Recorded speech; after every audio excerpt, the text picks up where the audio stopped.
If you're feeling totally overwhelmed, you don't know where to start, you're not sure where to look at, it just feels like that there's so much to do and you're not sure exactly what those things are, what I would suggest is the first thing is go to consumerhelp.ie and download the Baby Steps budget and the Baby Steps booklet from the National Consumer Agency.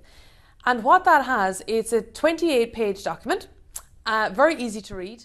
And what it includes is, first of all, it includes a baby budget from the folic acid in trimester 1 right as far as the childcare costs after the baby is born. It also includes a checklist, so an actual step-by-step checklist of the key things that you need to take care of, and it also goes through a huge amount of money-saving tips and other various ideas and concepts that are important at this stage, and just while you're going through your pregnancy, or of course during the first stages of your baby's life. It's a really important, handy document to have. So rather than thinking about all of the other various things that you need to do, that's one key document. Keep it all together. It has a checklist, it has a budget, and it's a great place to start. So everybody knows that we should all be shopping around for the best value and the best price for the best products, but often you just don't have the time, and particularly when you're trying to organise so many other things, this can often go by the wayside. Well, again, help is at hand because there are so many cost comparison websites out there that have done the work for you. So let's take one, for example, of health insurance. Well, then the HIA.ie is the Health Insurance Authority, and what they have is a cost comparison, or a product valuer, basically, where you input the type of cover that you're looking for, and then it will bring up the array of products that suit that particular offering, and then it'll also compare them in terms of cost. On the NCA's website, it also has cost comparisons for credit cards, for regular savings accounts, for lump sum accounts, and there's lots of other websites like that. So just because you don't have the time, it doesn't mean that you can't shop around, and you can do it very, very quickly.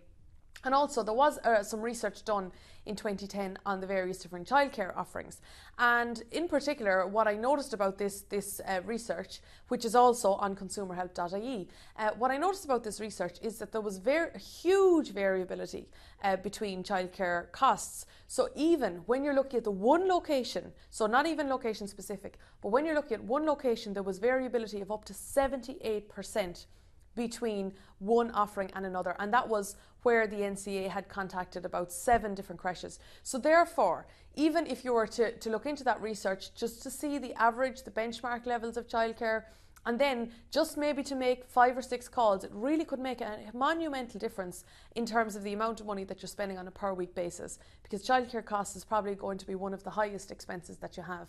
So it really does pay, literally, to shop around, and it's not at all as hard as you think it might be.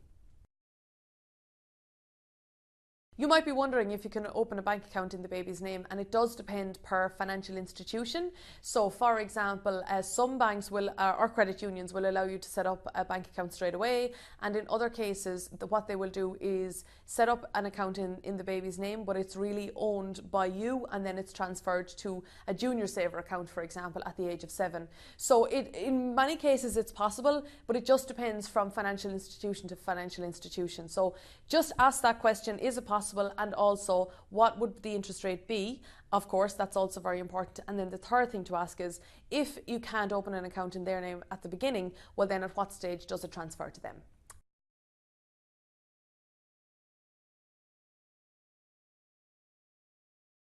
So you might be feeling quite anxious at the moment because you've got medical appointments, you've got antenatal classes, and that there's so much more to organise as well.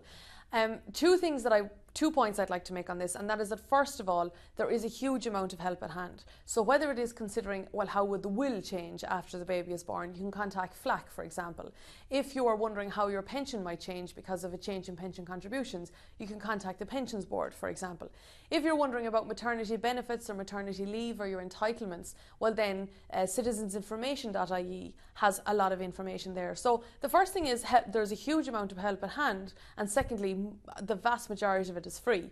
But also remember that there has been many, many, many women before you that have had babies, and therefore they have done all of this before. So go ahead and ask them. So whether it is a trusted friend or a family member, or also whether it's blogs like rollercoaster.ie or motherandbaby.ie, Check out all of the advice that is available. And again, you can do all of this from the safety of your own home. You can do it online, or you can go to a trusted friend or family member. But remember, you don't have to do this on your own. There's lots and lots of people ahead of you who've done it. And of course, they're all willing to help.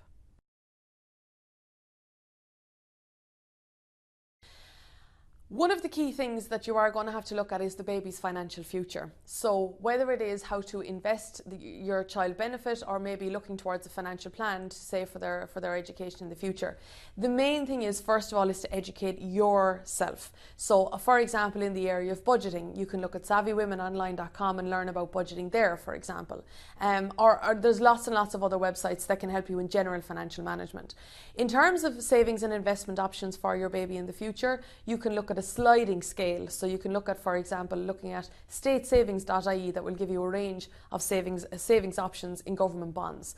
Or you can look towards your local bank and your local credit union, or else you could look at how to learn to invest money in a risk-controlled way through other products, like whether it might be exchange-traded funds or mutual funds.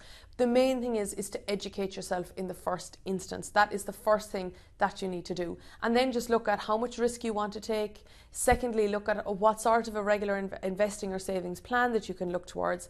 And then thirdly, look at things like the rates of return on offer and how quickly you can turn those savings into liquid cash thereafter. So education is the key first, and then secondly, looking at your product offerings, and then thirdly, evaluating what's the best for you.